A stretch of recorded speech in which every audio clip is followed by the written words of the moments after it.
Hello humans, this is Jason, and today I'm playing Alien Squad Leader version 3.0 by Alex Self. This one's a bit different than my usual fare, as it's more a big army. What I really like about these rules is that all the army lists play differently, and you feel like your choice really matters. Also, the very clear rules feel like they'd be good for tournament play. On the other hand, it required more miniatures than I'm used to, and I had to scrounge just to put together a small 100-point army. My Great Mountain guys here represent Far Eastern corporate mercenaries. Their main thing in this force is that their corporate honor demands they never retreat, and they can also capture enemy units instead of just killing them. And I'm using Prydians for the Imperial Strike Force. Their trick is that they hit hard and fast, as a strike force should. The challenge lies in maintaining that momentum. This force has a couple of characters, but only one commander, and that might be a mistake. We'll see how it plays out. This take and hold mission starts with the defender setting up several pieces of terrain. Then the attacker gets to move or remove one piece, like this. Then the defender sets up in or behind the objective area. And done. Wait, weren't there more buildings a minute ago? Well, yes, but they don't really matter. They're just color. What actually matters is that gray square. You're either in it or you're not. Very straightforward. And now the attacker's set up.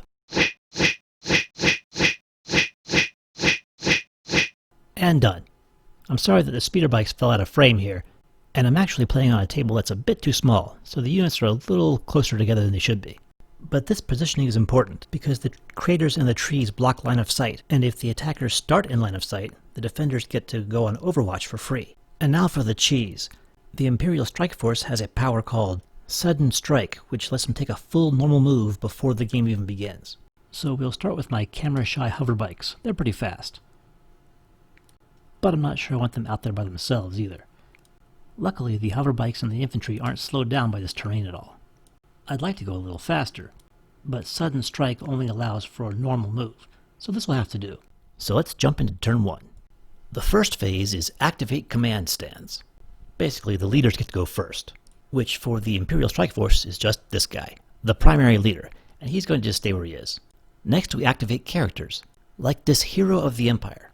But she's currently embedded in a troop stand, so unless she wants to leave, she activates with them. The free actions phase is for when the enemies are right on top of you, and you don't need anyone giving you orders telling you what to do. But it doesn't apply at the moment. Now to the meat of things, the command phase. While some armies are exceptions, most require that their commanders successfully order their units to activate them. Strike Force commanders need to roll 5 or better on 2d6 to order a unit. You'd be surprised how often that fails, though. Here we go. I'll have this command stand order this unit. 6, just enough.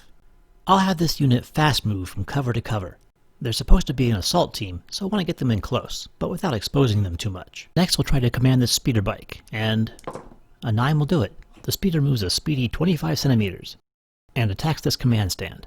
The base target number to hit is 7, -1 for close range, +1 for moving, and +2 for the enemy in full cover. I need a 9, and an 8 misses. But that's okay, I've got more guys incoming. Next I'll command these guys. Success, but what a waste of an 11. Infantry moves freely through woods, so they'll move up here and shoot at these guys.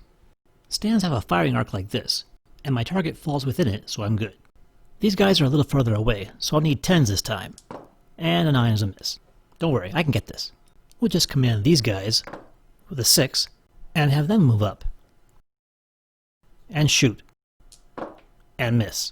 No, I'm not the least bit worried. I'll just command these guys to save the day. 7, good enough. They get into position. And shoot. And miss. I'm starting to think that being Imperials in white armor is counting against me. But whatever, let's get this speeder back on the screen. The command test passes. And I'm going to move him up here to attack. I had originally planned to shoot this walker over here, but I forgot that it's immune to small arms fire. It's like shooting a pistol at a tank. Nothing's going to happen. So instead I'll face this way and attack the troops on the objective. I need a 10 or better. Swing and a miss. Well then, maybe this speeder can show them how it's done. Nope, snake eyes. The command failed, so not only does the speeder not get to go, but the commander can't issue any more orders this turn. So that means this support squad is also out of luck. I've got no more commanders, so that means the command phase is over. Next is the out of command phase for units that are outside of the commander's range. which is nobody right now, and then the close assault phase, which also doesn't apply. And now it's the defender's turn. Again, we activate command stands. These are the two command stands. This one is going to shoot this speeder. At this range, they need a 6 to hit, but a 5 is a miss. The other command stand doesn't have a target, so they'll pass. There are no characters, so we continue to the free actions phase. This stand has an enemy unit within 10 centimeters to the front, so they get to go. They'll attack the speeder in front of them, needing a 6. And they get a 6. They hit the target number exactly, so they don't do any damage, but they do force the speeder to evade. Evasion is basically like falling back, but a bit more forgiving, and you can turn around at the end. Nobody else qualifies for free actions, so we continue to the command phase. Robotic infantry, like these cyborg guardians, always follow orders unless they've been damaged, so I'll just have them attack. They only need a 5 or better to hit, but there's no accounting for unlucky dice. I'll try the same thing with these other robots. A 10 is a hit. I didn't roll doubles though, so it's just an on-target hit for 1 point of damage. Except that the Prydians do get an armor save on 1d6 and pass, no damage. They still have to make a reaction move though, and I have a choice between falling back or being pinned. Being pinned makes it harder to activate, so they'll just fall back. We'll figure out if this was a mistake later. Now that you have the feel for this, let's get the ball rolling. Next we'll activate these Corporate Ashigaru. 11, awesome. They will try to shoot these Imperial Shock Troopers, and they'll need a 7, 8, hit. It's not doubles, so it's 1 damage, and the Imperial Shock Troops armor save, 6, succeeds. And they too will choose to fall back. Now we activate these Ashigaru with a 7, and they'll poke around this corner here a little bit out of cover in order to attack these guys. The enemy is slightly obscured, so they'll need 8s to hit. And a 9's a miss.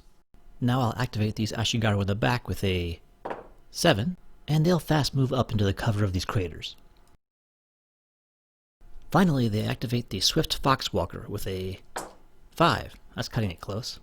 And he will unload on this speeder thing over here. 11, that's definitely a hit. Since the speeder hovers, it doesn't have room for armor and it takes 1 damage, and is then forced to evade. So he turns and moves away from the enemy. Unfortunately, this takes him to the edge of the board, where he will count as having fled unless he can pass a command test. 8 will do it. So he stays on the board and gets turned back around. There's nothing to do in the out of command and close assault phases, so we'll skip them. And that's the end of the first turn, so it's back to the attackers. The Strike Force commander decides to stay where he is. Now he orders this unit to charge the enemy. They're moved normally until they touch, and then their bases are lined up. Next, the commander activates this team in the back, and they line up alongside in a supporting role. Now this unit activates and will shoot at these mercenaries. They haven't moved, and the enemy is in cover, so they need a 9 to hit. A 9's a near miss, so they'll have to make a reaction move. Now, the mercenaries' corporate honor means they can't fall back, and they'll have to be pinned. Except that I'm dumb and I forgot that, so they fall back anyway. Now I activate this other team in the trees, and they will advance out of cover for some reason, and shoot at these droids. They need a 9 or better. 11's a hit. A cover save of 4+. 3, fail. And so they take 1 wound and are pinned. I'll try to activate the speeder bike again. 2, come on. With that failure, the phase ends, and the close combat phase begins. This unit will attack these droids. With the support squad by its side and their power armor, the Imperial Strike Force gets a +2 bonus. And then both sides roll off. The droids get 12. Oh, that's unfortunate. And the Imperial Strike Force gets 11.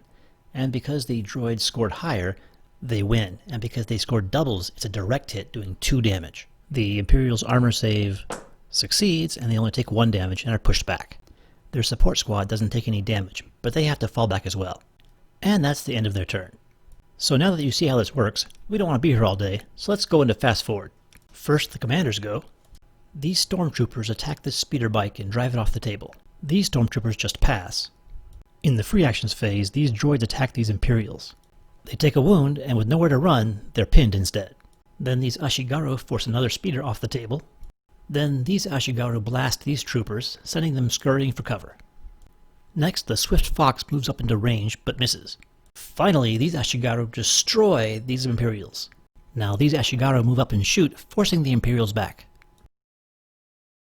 It's harder to activate pinned units, but these droids make it, and the pin is removed. They then inflict another near miss on the Imperials, and so begins a new turn. The Imperial commander passes, and then the heavy weapons team moves forward and pins the Swift Fox Walker. The unit at the top then charges the droids, the speeder bike moves up and misses, and then these Imperials shoot at the Ashigaru, driving them back. Yes, I know, they're not supposed to fall back, I keep forgetting, sue me.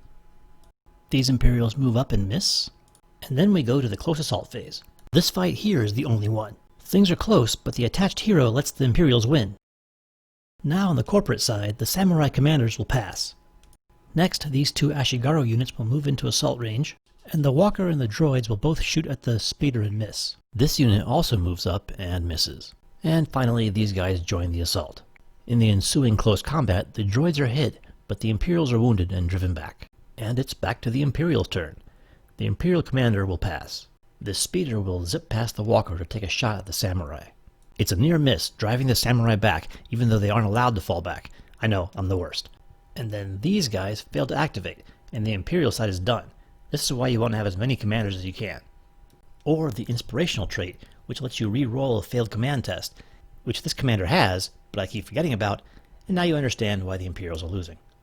And that puts us back on the cheating corporate side.